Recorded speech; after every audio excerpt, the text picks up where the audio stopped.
Chers amis, en ce dimanche, à travers la parabole des ouvriers de la 11e heure, nous voyons l'immensité de l'amour de Dieu pour tous les hommes.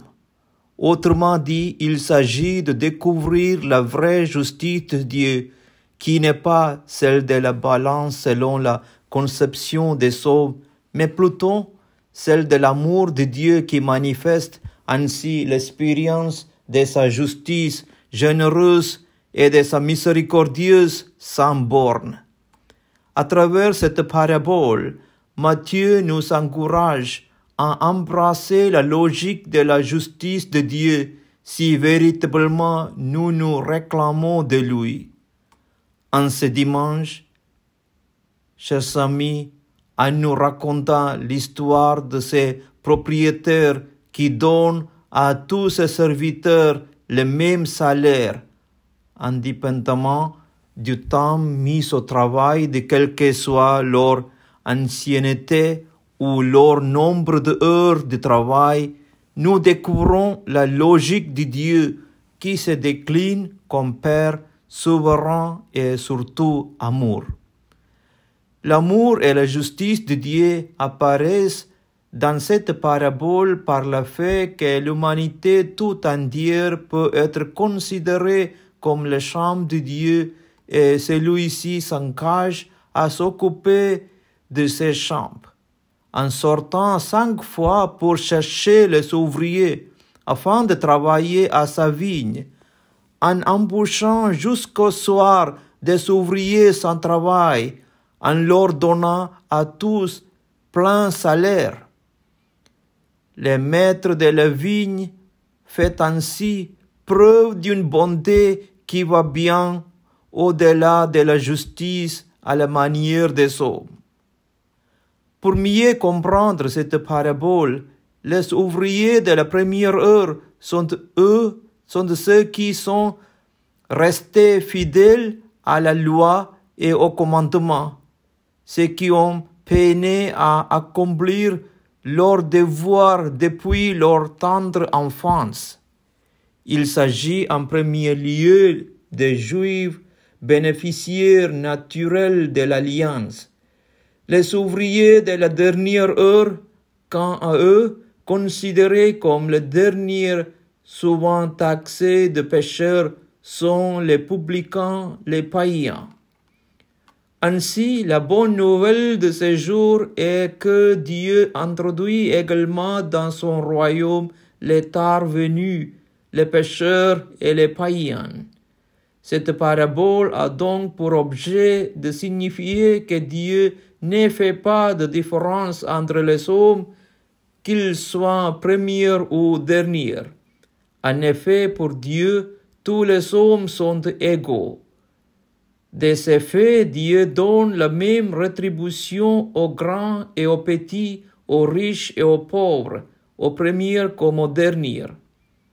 Ainsi, être appelé à travailler à la vigne du Seigneur, se mettre à son service, collaborer à son œuvre de salut est déjà en soi un prix inestimable, qui est la récompense de tout effort. C'est finalement avoir un comportement digne de l'Évangile, c'est-à-dire consacrer notre vie entière à l'évangélisation, pour reprendre Saint Paul dans la 2e lecture. C'est-à-dire que le plan de Dieu dépasse toujours ceux des hommes. L'oracle du prophète Isaïe dans la première lecture le confirme d'ailleurs. Mes pensées ne sont pas vos pensées, et mes chemins ne sont pas vos chemins. Autant le ciel est élevé au-dessus de la terre, autant mes chemins sont élevés au-dessus de vôtres, et mes pensées au-dessus de vos pensées. Ceci pour signifier que nos pensées et notre langage sont bien trop faibles pour comprendre, parler de Dieu et prétendre sonder ses pensées. Ceci dit, chacun devra travailler avec ardeur à la vigne du Seigneur et devra comprendre que le salaire reste un don gratuit de la bonté de Dieu. Par conséquent, on ne saurait en discuter les montants. Il faut donc le recevoir avec action de grâce et se réjouir de voir les autres en bénéficier. À ce propos, il me vient à l'esprit quelques épisodes émouvants tirés de Sainte Écriture qui relatent la justice de Dieu face aux pécheurs convertis. C'est par exemple le cas du bon larron crucifié à côté de Jésus sur le Golgotha.